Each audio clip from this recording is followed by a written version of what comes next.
আসসালামু আলাইকুম, welcome to my channel. সবাই কেমন আছেন? আশা করছি ভালো আছেন। আমিও ভালো আছি আলহামদুলিল্লাহ। এই তো নিয়ে চলে আসলাম নতুন আর একটি ব্লগ ভিডিও। এটা ছিল আমার লাস্ট ক্লাসের দিন, মানে আগামীকালকেই হচ্ছে বিদায় অনুষ্ঠান। তার মানে আমরা যে কোরিয়ান ক্লাসে 4টা মাসের কোর্স করলাম সেটার লাস্ট দিন ছিল আজকে, লাস্ট ক্লাস ছিল আজকে। তো এই তো খুব খারাপ লাগতেছিল যে আর হচ্ছে 2 দিন হয়তো সবার সাথে দেখা হবে। আগামীকালকে বিদায় অনুষ্ঠান, সেই জন্য দেখা হইতে পারে। আরেক দিন হচ্ছে আমাদের কোর্স ফাইনাল এক্সাম, সেদিন হয়তো সবার সাথে দেখা হবে। তারপরে হয়তো আর কখনো কারোর সঙ্গে দেখা হবে না, কারণ এখানে আমরা যে কয়জনই কোর্স করতেছিলাম এক একজন এক এক জায়গায় থেকে আসা, ওইভাবে আর দেখা সাক্ষাৎ হবে না। ভীষণই খারাপ লাগতেছিল।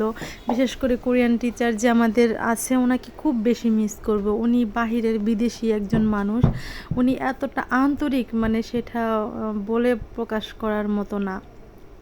আমার মেয়েকে সে এতটা স্নেহ, এতটা ভালোবাসা দিয়েছে এই কয়টা মাস, মানে আমি তার কাছে অনেক অনেক কৃতজ্ঞ।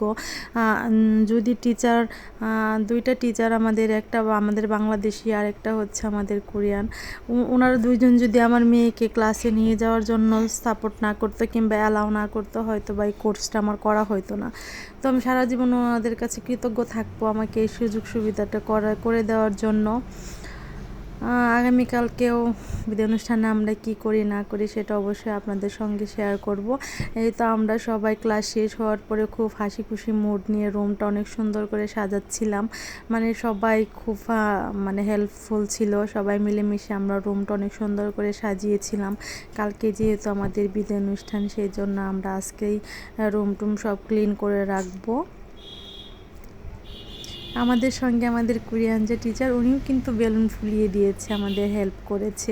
সে নিজে থেকে আমাদের ইমেল অ্যাড্রেসটা চেয়ে নিচ্ছে যে কখনো যদি যোগাযোগ হয় ইমেলে। তো এই তো ক্লাস শেষ করে সব কাজকর্ম শেষ করে নিচে আসলাম। এখানে মামাটার ঝালমুড়ি অসম্ভব মজা, তো ঝালমুড়ি খেয়ে বাসায় যাব। আল্লাহ হাফেজ।